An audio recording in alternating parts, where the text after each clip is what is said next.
بسم اللہ الرحمن الرحیم۔ السلام علیکم دوستو، امید ہے آپ سب خیریت سے ہوں گے۔ بصر کے قاری صاحب کی بیٹی کہیں واعظ میں صدقہ خیرات کی فضائل سنائی تھی۔ ایک فقیر نے دروازے پر سوال کیا تو لڑکی نے کہا، نقد تو اس وقت موجود نہیں، اماں جان نے میرے سر کی چونٹی میں 2 موتی پروئے تھے، وہی دے دیے جائیں، ناک تول دیر ہو گئی۔ اس بچی نے باپ کے ڈر سے جلدی میں چوٹی کاٹ کر ساحل کے حوالے کی۔ اتنے میں ایک چغل خور نے قاضی صاحب سے جا کر کہا، حضور اپنی صاحبزادی کی خبر لیجئے، اس نے پردے میں کیا گل کھلایا ہے، ایک فقیر سے تعلق پیدا کر لیا ہے۔ قاضی صاحب کو بہت غصہ آیا اور لڑکی کو بلا کر ماجرا پوچھا۔ لڑکی نے کہا، توبہ توبہ، خدا کی پناہ، ابا جان آپ کا یہ خیال ہے؟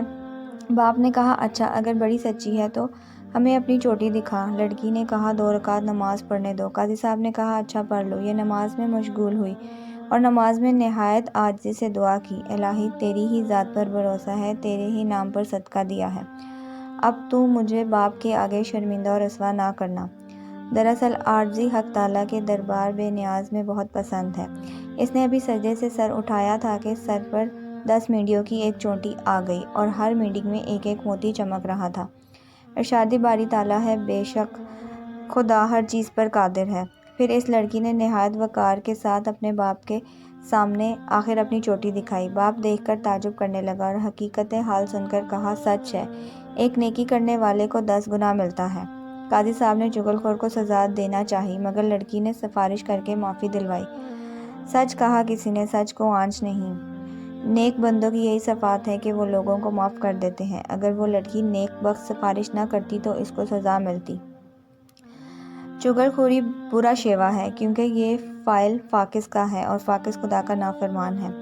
رسول اقدس صلی اللہ علیہ وسلم نے فرمایا، چغل خور بشارت میں نہ جائے گا۔ آپ صلی اللہ علیہ وسلم نے فرمایا، تمام آدمیوں میں برا آدمی وہ ہے جو چغلی کرتا ہے اور دوستوں میں جدائی ڈالتا ہے۔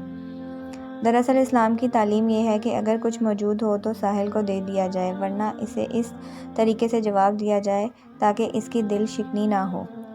کوئی ایسا کام نہ کیا جائے جس کے بعد میں مشکل پیدا ہو جائے، جیسا اس لڑکی کو ساحل کو اپنے بال کاٹ کے دیے جس میں موتی لگے ہوئے تھے، دینے کے بعد ایک بڑے امتحان سے گزرنا پڑا، لیکن اس کی صداقت جذبہ ایمانی پر رب تعالیٰ نے اس کی مدد فرمائی اور وہ شرمندگی سے بچ گئی۔